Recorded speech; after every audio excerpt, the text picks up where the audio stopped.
If you've ever taken a job that looked great on paper, but was actually awful in real life, this is for you. As a PA with nearly a decade of experience in hospital medicine, critical care medicine, and cardiology, I've signed a lot of contracts. I've also worked 5+ per diem jobs, and as the founder of Millionaires in Medicine, I've helped hundreds of medical professionals navigate their own professional development. So I have seen the good, the bad, and the ugly of contracts for medical professionals, specifically as an APP. We're going to talk about ways to not get burned. Whether it's your very first job or you've been in the game a while and you're changing positions, make sure that you watch this video before you sign your next contract. The first piece is understanding your scope of practice and compensation ramp. Realistically, any job should in parallel increase your compensation with experience, skills, and productivity, and simultaneously increase your scope of practice as you develop those same things. Now, all of this might not be perfectly delineated in your contract, but if you take a job without the full awareness of what this might look like, you will end up in a very uncomfortable position. For example, if you're a brand new grad, right? I was one once. You really have very little exposure to, let's say, independently managing an inpatient in the hospital. And so your scope of practice is going to look different, or should, than someone with 10 years of experience doing that exact same job. If your employer has no plans for your job to look differently on day 10,022 than it does on day 1, you're going to end up really genuinely bored, right? Because if you are truly a high achieving medical professional and you carry yourself to a high standard in terms of developing yourself clinically, at some point you're going to want to utilize that skill set. And if you have no avenue for doing that, you're going to end up in a tough spot. Now, I've seen PAs run the gamut. In particular, right? Same thing with nurse practitioners. I know PAs who work literally as scribes, who their entire job is essentially documentation. There is almost no medical decision making whatsoever. I also know PAs who independently manage ICU patients, who do all sorts of procedures, who have cracked the chest at the bedside of a post-sternotomy patient and tamponade, all sorts of fun stuff, right? And every single thing in between. And so when you're new, it's very difficult for you to sometimes comprehend what the scope might look like in a year, 2 years, 3 years, 4 years. But those are things that need discussed. Because if you take a role and your entire job, for example, is scribing or documentation, it's going to be difficult for you to feel professionally fulfilled in 10 years. I know derm PAs, for example, who have taken a job like that, where the first 6 months was basically entirely scribing, documenting, and just learning side by side with the dermatologist. But then after 6 months or 12 months, the transition was then to independent patient panel with an RVU-based contract or a percent of net collections-based contract, where you have the ability, once you've ramped up clinical skills, to ramp yourself up professionally and monetarily. That looks really different than someone taking a job without those ramps present. If it's not in your contract, it's hard for you to have a genuine guarantee that those things are going to happen. But if you haven't had those conversations, if you haven't had a sit down of, hey, this is where I'm at now, I'm new, I'm in need of orientation, I'm in need of training, what does that look like? But then also, where am I headed? Where do you anticipate the role being in 2, 3, 4 years? If you haven't had that conversation, even if it's not in your contract, you can very easily take a job that ends up being a smokescreen, and what you're actually doing is not what you intend to do. Not only should you have the conversation, but then you need to check the receipts. The easiest way to find this out is to talk to people who actually work there. But talk to people who are going to do your job. The most egregious job mistakes for PAs or NPs happen when you only talk to the HR people or the administrative folks before you start. No offense to those people. They're important. They have a role. But the clinical nuance is often lost on them because it's not what they do.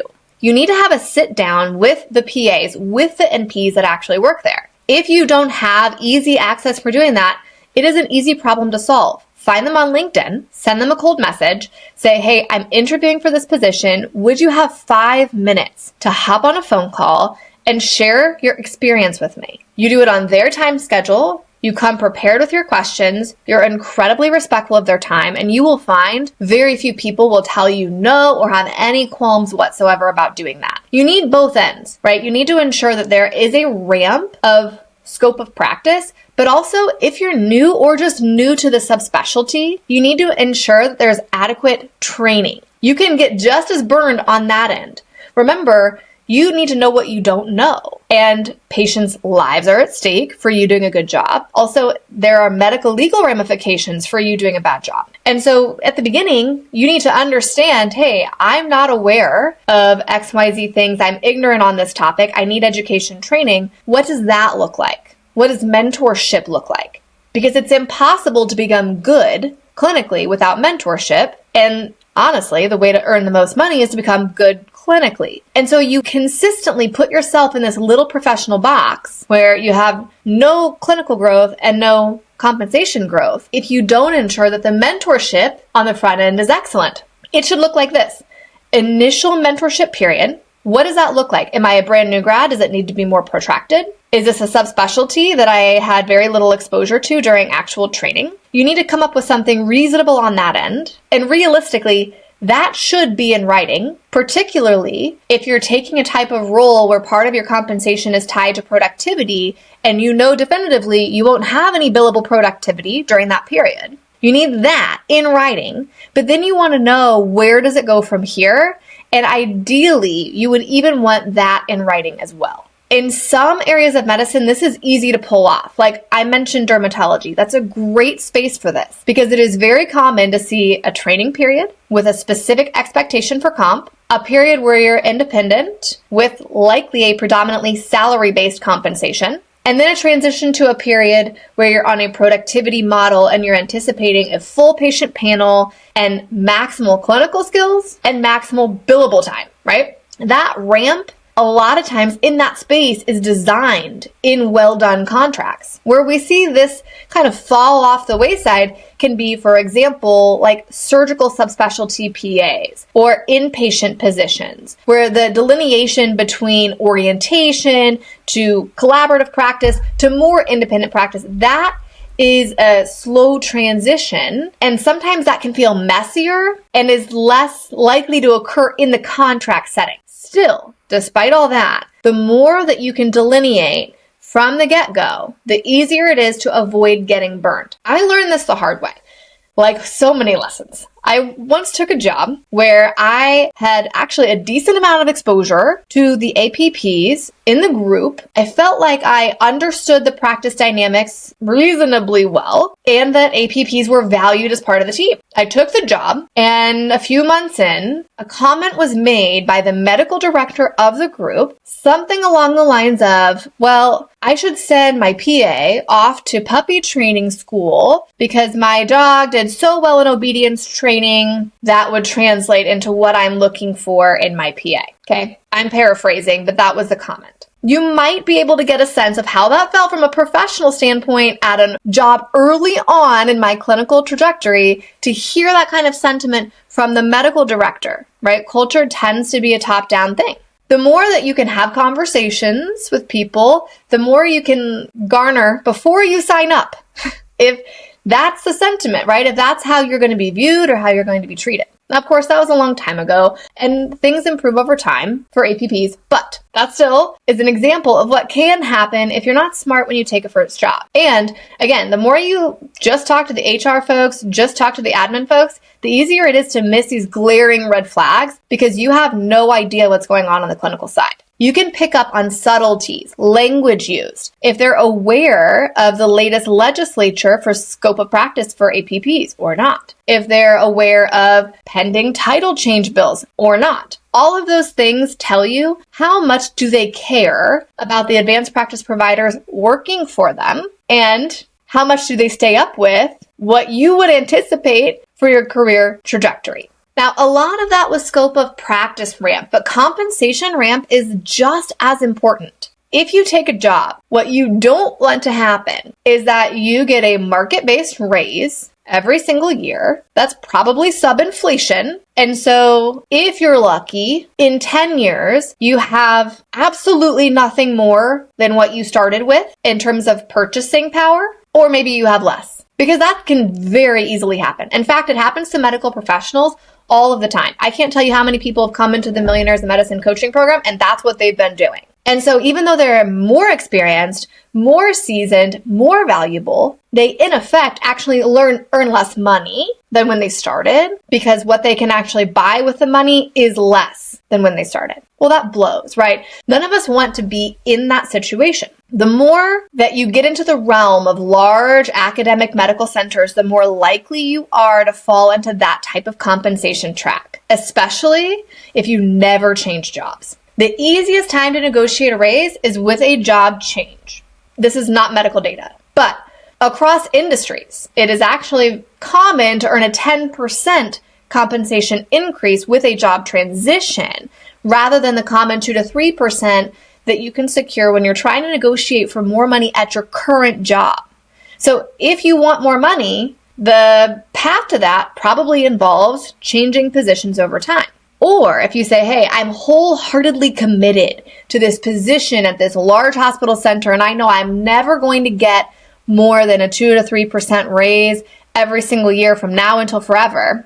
Okay, design your own income ramp outside of that. Let's say, for example, you're a clinical pharmacy specialist at a huge academic medical center. You love your job, you have niche specialty training, and it's difficult to go find your position like at any community hospital. Okay, fine. Well, how can you do some consulting with industry? How can you eventually transition into an MSL role? How can you add on a speaker gig? All of those things basically utilize the fact that at an academic medical center, you're often on the forefront of research and of industry, and you utilize that position to make more money with something that's going to add very little in the way of hours, but a lot in the way of income.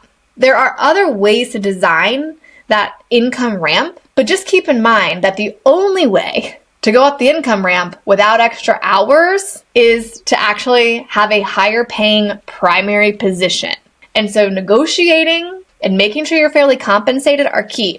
I have totally separate content on benchmarking your income to figure out if you're actually appropriately compensated or not. I will make sure that is linked in the show notes. If you haven't yet, go watch that, because maybe, just maybe, the one thing you need to fix about your financial situation this year is that you're actually compensated appropriately. When you look at your contract structure, you need to be very careful here. There are, again, many ways that you can be burned. You need to know, how much notice do I need to give to leave? The most I've heard of is 120 days. That's a long time, right? That's like breaking up with your boyfriend and then being like, but let's live together for the next 3-4 months. Why not? Right? It's a little awkward, a little odd. It's a long time, but if your position requires specialty training or maybe procedural capacities, it might be reasonable insurance for your employer because they need time to replace you.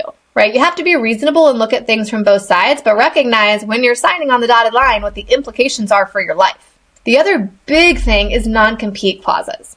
Now, these can get interesting. Some of them are obvious, right? They're clinically driven. Hey, you cannot go practice medicine 5 miles down the road and take all of our patients. You have to pay a lot of attention here. Some of these will say you cannot practice medicine in any capacity. Some of these will say you cannot practice medicine in the same subspecialty. Having that dialed in and in very specific language in your contract is extremely important. Also, you need to determine in writing, how is that radius decided? Is that as the crow flies or something else, right? You have to have all of that in writing. That's not one of those things like the scope of practice ramp where you can say, oh, I had a sit down conversation. We had some emails about it, but it's not in the contract. That's unacceptable for this piece. Everything regarding the non-compete needs to be in the contract. And pay attention to some extraneous pieces as well. I have actually had contracts before where it said, I cannot invest or own a business that provides medical services that is not publicly traded. And so like I can go buy an all US stock index fund. They obviously hold several companies that provide medical services, right? That's no big deal. But if my colleague is opening, let's say, a med spa down the street and they provide medical services and I wanted to invest in that, that could actually be a breach of my contract.